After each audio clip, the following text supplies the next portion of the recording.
Hello. Happy Neurodiversity Friday, Saskia. Happy Neurodiversity Friday to you, Lana. We really timed today's lunch and learn so that we can greet everyone who's watching and who will be, what's this, joining us also in this live session.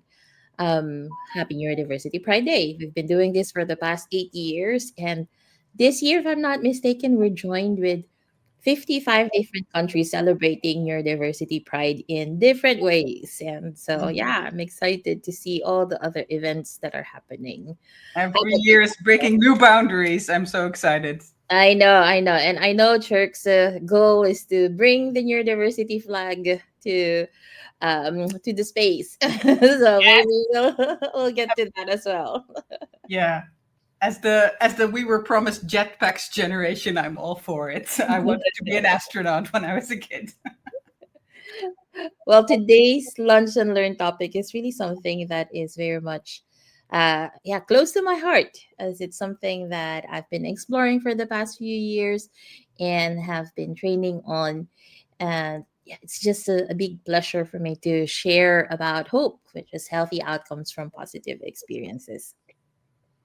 Saskia, any thoughts or any questions before I jump in? And No, just that I'm really, really happy that you're presenting on this again. It's a strength-based, strength-related topic that's very close to my heart, but I'm definitely not an expert on, so I'm glad to be collaborating with one. Well, for those who are watching live in LinkedIn, please do share your questions in the chat, and hopefully we can address that either here during this lunch and learn or later on as we go through the feedbacks and the comments. Let's get it on. I just I think this is something that we can all agree on. Our society is very much steeped on what's wrong. Everything from our judicial system to our medical system to our educational system, it really came from that, I would say, perspective on there's a problem, let's fix it. And I really love this image from the awkward Yeti looking at, how does our brain focus on certain things and how we tend to really, wired to look at what's wrong. And this is also why we've written our toolkit, What's Wrong with You, which was what, I think it's almost 3 years now that we've published it, Saskia. Yes. And when we started Neurodiversity Education Academy, we were really focusing on understanding neurodiversity from the lens of learning. And this is one of the things that you've shared around what fires together, wires together. And so when we really think about our nervous system, our brain and our nervous system, it's so much wired into what we've been focusing on. And this shift from pathogenic to salutogenic is something that we've been advocating for in a way to really move out of this very, I would say, deficient focus, especially when it comes to neurodiversity advocacy. And we know that there are a lot of tools, there are a lot of theories and practices that really approaches it from a wholeness perspective. In one of the trainings that I took, which is from Healing Centered Engagement from Dr. Sean Jinwright, one of the things that was focused on was we're more than our traumas. And so how do we go beyond our problems? And Dr. Jeffrey Lincoln Batch, which is also one of the authors of the Healthy Outcomes from Positive Experiences study, shared when we start to look at the world through this positive, hopeful lens, it has a profound impact on the questions we ask, the data we collect, and the way we address health and safety issues. And so, this is why for me it's very important to also look at what's wrong with us. It's not in the practice of toxic positivity wherein we say, hey, we don't think about what's wrong, but rather how can we amplify what's wrong with us so that we can work on the things that we are challenged with. Yeah, and this is something that kept me actually from engaging in these salutogenic practices at first, because I also see the value in the problem solving approach. And I really see a lot of value in looking out for the problems that we have to solve. But it's just that only looking at the world that way is not very helpful. Exactly that. And we know that, there's a systemic reality of adverse and atrocious experiences. And we're not just talking about, what are adverse childhood experiences, but we also have adverse community experiences that are at the roots.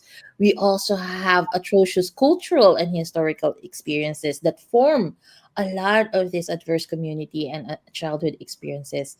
And then, of course, on top of that, we also have adverse climate experiences. So we know that we are challenged as individuals, as societies, with so many problems, so many things to fix. And at the same time, like what you said, Saskia, right? How can we not only just dwell on the problems, but also look at, how can we do things differently? And in trauma work, we know that trauma is so pervasive. So, approximately 70% of the world's population has been exposed to a traumatic life event. And this is also depending on what type of trauma, right? Is it a pervasive small T trauma or a big T trauma? And again, even that in terms of description it's very varied. Yet we know that adverse childhood experiences or ACEs have also lasting effects or lasting impacts. And this can go from what's this? Traumatic brain injuries, depression, anxiety, unwanted pregnancies, infectious diseases, chronic diseases, risky behaviors, and missed or lost opportunities. So we know that ACEs, adverse childhood experiences, can are correlated with a lot of difficulties. Yet, this is something that I was so fascinated to find out when I was looking at my own experiences with trauma and my own experiences with growth. And this words from Joseph and Butler really emphasize the need to also look at there is growth amidst trauma. And this is how I started with post-traumatic growth as a way to really look at. But yeah, I myself have experienced quite a lot of traumatic experiences in life. Yet at the same time, there were massive shifts that I've experienced because of those those challenges. So that really got me thinking of, how can this hottest fire produce the strongest steel, like what this Chinese proverb has shared. And in 2015, Doctors Peter Pecora, Jennifer Jones, Bart Lika, Jeff Linkenbach, and Robert Sage from the Hope National Resource Center tried to really look at, how can we look at positive childhood experiences and how it correlated with adult health. And so what they did, because there's the behavioral risk factor surveillance system, which is a telephone survey conducted in all 50 states. And this collects data from US residents regarding their health related risk behaviors and chronic health conditions. So in Wisconsin, this is the first state to add questions about positive childhood experiences. And the 7 questions that they added in this scale was the following. As a child, how often did you feel able to talk to your family about feelings? Feel your family stood by you during difficult times? Enjoy participating in community traditions? Feel a sense of belonging in high school? Feel supported by friends? Have at least 2 non-parent adults who took genuine interest in you? Feel safe and protected by an adult in your home? So those were just the questions. And I'm gonna pause a bit here, Saskia, because looking at the questions, how do you feel about how do you feel about these questions? For me, I'm like, oh, there's quite a lot of these questions that I can say yes to. Even if I would say, growing up and having had some really difficult experiences in life as a child, still I would be able to check, a lot of these questions, Yes, same. right? Yeah. And so this was the fascinating part around the work on positive childhood experiences and how they protect adult mental health. So what they found out was even those people who've indicated that they only have 0 to 2 positive childhood experiences have also reported 51% good mental health. And then it increases when you have 3 to 5 PCEs, you have 75% good mental health that was indicated, and 6 to 7 had 87% good mental health. And there were studies conducted even after that, to look at, what are these positive experiences in the first place, and how it protects adult mental health in a dose dependent way. Meaning, the more positive childhood experiences you have, the more chances of people recalling that they have positive mental health.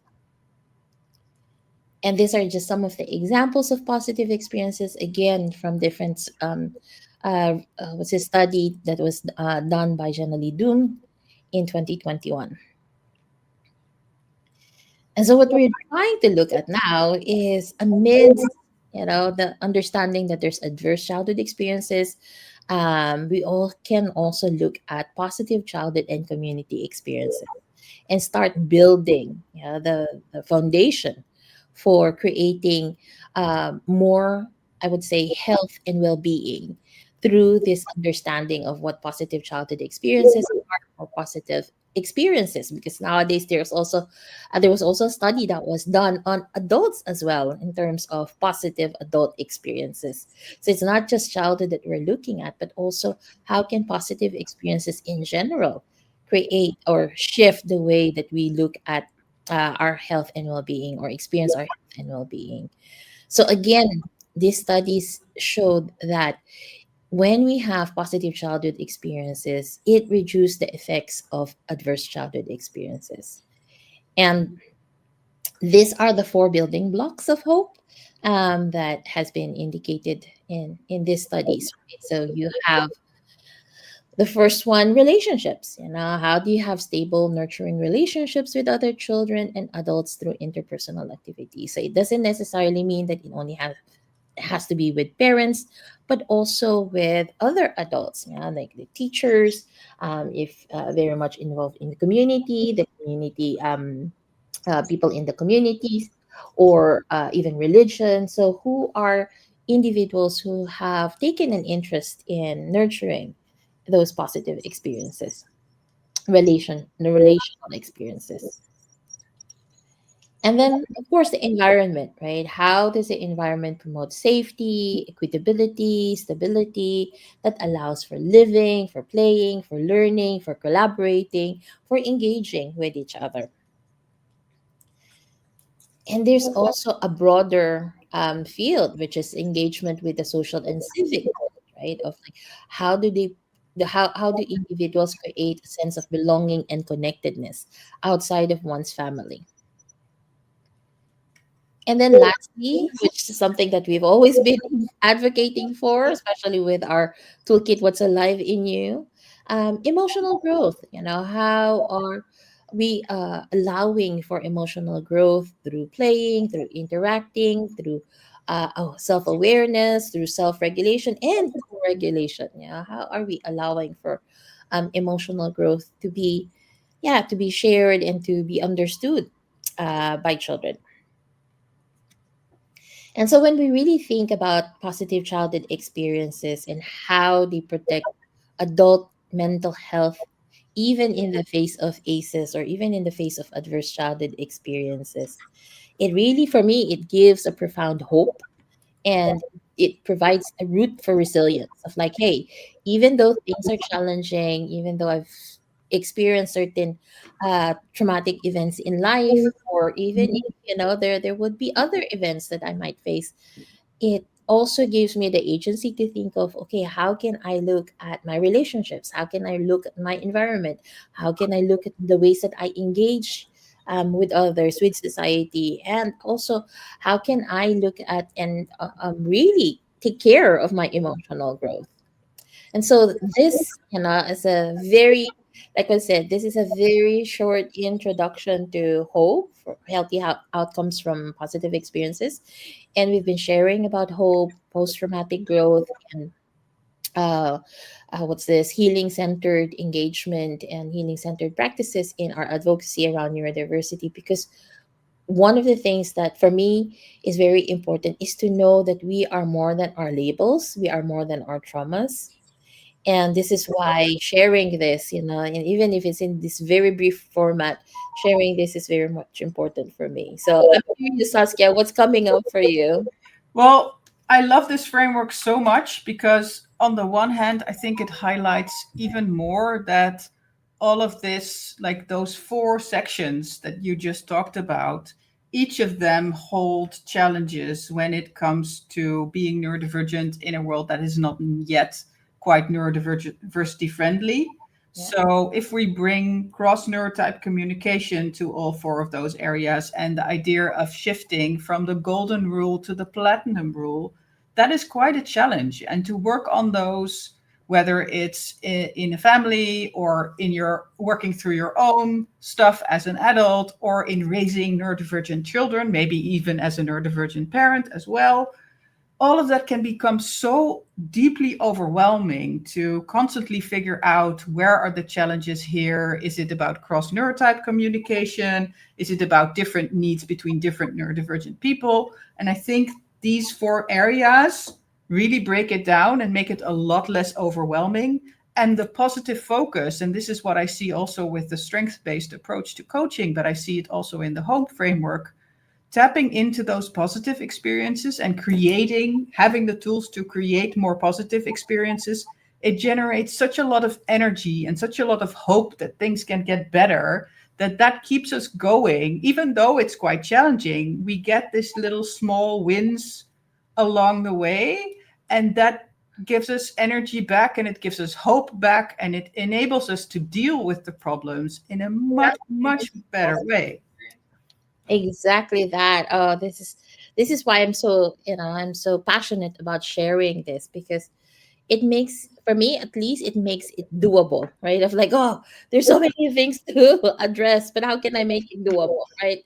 How can I make it in such a way that I have agency for, of like, okay, then can I look at relationships? How am I showing up in my relationships, right? Which relationships do I need to nurture? Which relationships do I need to sever because they're not serving, because they're not. So there's quite a lot of different ways in which we can use this framework as a way to reevaluate how we are supporting each other, and especially within a neurodivergent experience where we've been sharing this around how much of neurodivergence experience trauma very early on in life, and how that affects mental health and well-being as an adult. We know that from studies. We know that from what's this looking at data around those that are incarcerated, looking at health data around neurodivergence with burnout and depression. We know that it's so crucial to provide avenues to understand what can promote better health and well-being for individuals. And for me, I see it as we um, look at things differently, meaning as we rewire our brains to look at what are the areas of hope, then it also allows us to rewire society in general, because then we can really start looking at, okay, but then how are we promoting this in these different areas of our lives. Yeah. And even just like stepping into, okay, let's look at the environment first. It gives me a place to start. And what with whatever is going on currently, with my kids, for instance, I can look at, okay, is in terms of environment, how is my daughter doing in school? Where is she maybe getting overwhelmed? What does she need to feel like school is a safe and welcoming place for her? And that gives me a starting point for a conversation with her. It gives me a starting point for maybe talking to her teacher or her mentor, and if needed, also talking to the school leadership, because my daughter is not the only neurodivergent in that school, and it benefits probably the school as well to talk about how can we create sensory welcoming spaces for kids that get really overwhelmed in very busy, very noisy schools with a ton of screaming kids walking through the hallways. But Yeah. also in my own home, like talking to my daughter about, how does your room feel like a welcoming space that sparks joy in you, and how do we collaborate around creating that and keeping that up for you, because I can do a big clean up and then her room is nice. But she needs to be the one as well, especially as she's getting older, to continue to keep it a nice space and to overcome what is triggering or challenging for her in putting in that work. And if I'm very perfectionistic about that, I maybe create a lot of adverse experiences because I'm constantly pointing out what's not going well yet and where Uh, she needs to yeah, get better. And yeah. I've heard that also in my kids. I was like, Mama, this immediate response of looking at what's wrong, it is so difficult to take out. And at the same time, it's like if we don't start now, then we definitely cannot take it out from our system. yeah, and it maybe starts with also giving your kids permission to push back when you start slipping into that again. I really like that my kids these days are very much like, oh, you're again focusing only on what we are doing wrong. But can we celebrate for a moment what's already going well? Exactly, exactly. And this is also why I love one of the comments in that was shared of like how art is helpful, right? Oh, yes. Our art as a field can definitely support that, because then there's no boundaries in terms of how this needs to look like, how this needs to be filled up, right? So it goes. Especially if you use art in the very wide sense of you don't need to be a professional artist to create art, but anybody can be artistic. So my daughter redesigning her room and figuring out what to put on her walls is art. Yeah. Not just like if she creates the perfect drawing in her drawing class in school, but the art that she creates along the way of building her life. And I know for for the trainings that we provide for organizations, for schools, for companies, we often emphasize on the importance of niching, right? Of creating that least restrictive environment, which is again thanks to Dr. Thomas for emphasizing that in his book, The Power of Neurodiversity. But for me, this really goes to show how important it is for neurodivergents to experience the environment, an environment that is least restrictive, that can offer that positive experiences, so that they bring that along with them when they become adults. And that's just one aspect, right? We're just talking about environment, but there's also around engagement. Yeah, yesterday, as part of Neurodiversity Pride Day celebrations, we were at Amstelveen, which is one of the cities here in the Netherlands, and we had a roundtable discussion with some of the politicians and leaders around, yeah, how can we engage the neurodivergent community to also bring their voices in the spaces, so that we not just design based from what we think is, oh, this is what they needed, but really design for difference, like what we did in Rose, yeah, when we were sharing, our design for difference toolkit in terms of what are the ways in which we can invite those that need to be part of the conversation to engage in the first place and to share their voices. Yeah. And that in itself is a positive experience, right? To be seen, to be taken seriously, and I come again back to the platinum rule, to be believed when you express what you experience currently and what you might need to be different to feel accommodated and to feel welcomed. Whereas the golden rule is always putting this perspective on the one making the rules, like, this is how I experience the world, so this is how I'm going to treat you based on my experience. That rule is really the switching to, this is how I experience the world, and tell me how you experience the world, and let's figure out what works for us both. Yeah, and how can we engage from that space, right? And for me, this is really the important. Again, it goes back to the importance of when we're inviting people in different ways in engaging, either in teamwork or having collaborative projects, knowing that each one of us carry different ways of processing information, and articulating that information is already a big step. Yes. Yeah. And I think it's the difference between an adverse event and a positive event, because even in a conflict around that, if you can slow down enough to really listen to each other and get enough truth on the table to create a shared perspective and then a shared solution, that is a positive experience, even if it started with discord. Yeah. And this is where the emotional growth is very important, right? You Absolutely. emphasizing, Saskia, on the need for restoration, the need for repair. And this is also what I, at home, this is also what I share with my family of conflict would always be there. That's part of life. That's part of human experiences. Challenges and conflict and chaos, it's part of the human, it's part of human experience. It's how do we repair when there is rupture? That is one of the most important things, right? But I would say for a lot of neurodivergent experiences who have experienced microaggression, who have experienced marginalization, exclusion, and all of that, not to be able to have ways in which their emotional needs to be met can really be, I would say, it's difficult to navigate that.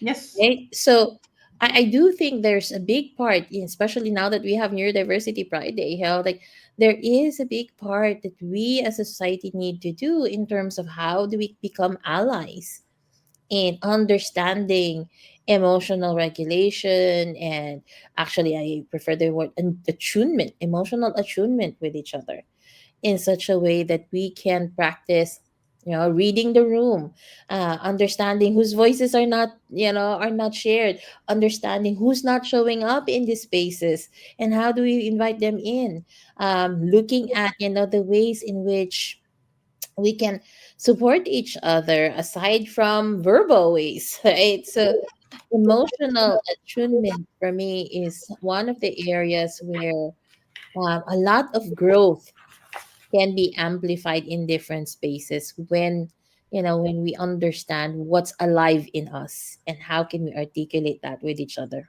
Yeah. Yeah, and in that way, there's a big dance between these two areas of relationships and emotional growth. I think you need to invest in emotional growth in order to make the relationships possible, and especially the cross neurotype relationships. They require a lot of emotional growth, because it's very natural for every one of us to start off in life thinking that our experience is the end all and be all of how to look at the world. And it takes a lot of emotional growth to continuously detach from your own experience and your own way of being in the world, and to train your brain to believe other people when they share a completely different Yeah. perspective on the world. Like, I love this little comic where you have two people arguing over whether there's a 9 or a 6 on the floor, depending on their position and the angle that they're seeing it from. And nobody thinks to maybe shift 90 degrees and see that it could be both ways. Exactly. And this is why this is the question, right? Of like what goes into these buckets is very important to define, of like what would feel safe, what would feel supportive, how can a family define safety, or it's very much, I would say, related to the community, related to the families, related to the individuals. And going to what you've shared, Saskia, it is really going back to that platinum rule, right? Of doing unto others what others would want to be done unto them. So, how do we even get into a conversation of what relationships, environment, engagement, or emotional growth can look like, feel like, sound like for people? That in itself is another space of inquiry and exploration and invitation to get a better understanding of what would serve us, what would nurture us, what would create this least restrictive environments for us so that we can thrive as individuals. Yeah. And that means it takes a lot of willingness to learn from everybody involved, I think. Exactly, And exactly. also then a lot of education. Like, I have learned so much in the past 15 years about different neurotypes and how they may experience the world, that has made not only it's given me a lens on my own experience, but it is also allowed me to be much more open to, okay, somebody else is in exactly the same situation and yet having a totally different experience of it. Yeah. So I know we're already at the 30-minute mark. So, and I am, yeah, I'm very much conscious of this is just really a brief preview of what hope is about. So if you're interested to know more, let me just go through the slide for some more resources that you can um, so positiveexperience.org. You can look at the website. They have trainings there for those who are interested to be hope facilitators, and they also have resources that you can take for for yourself, for your organization.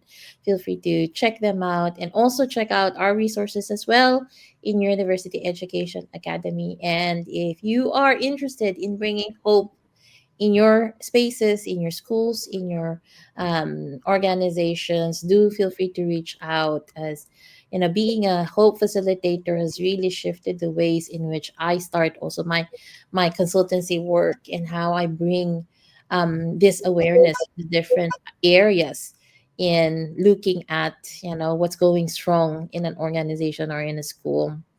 And so this is why yeah, I'm very much fortunate to be able to share this in this format. And if you are looking forward to learning more, feel free to reach out, feel free to comment. And we do have, Saskia, we do have other things happening for this next couple of weeks. So we're spreading out neurodiversity education academies what's this celebration for Yeah. Friday. Up until the end of the month, we're having a couple of other events on the calendar. So keep up with the LinkedIn page or the newsletter to stay up to date about those. And I would encourage you, like Lana and I are both learning designers that really, really love a challenge and creating new materials. So even if you connected to the Hope framework and would be interested in doing something with it, and it's not in the regular scope of things, like for instance, working within a school, then but you have a sudden idea of, oh, we're a group of peer supporting neurodiverse people who want to learn how to support each other better using the Hope framework. Like, do reach out, no matter how crazy your idea is, and Lana and I can think if we can support in some way. Well, thank you again, everyone. I do hope you celebrate your diversity pride in your own way, either with talking about, how our brains work differently from each other within our families, within our relationships, within our friends or colleagues, or really joining one of the different events happening in 55 different parts of the globe. There's so many amazing things happening today, and we're glad to be part of it. So thank you, everyone.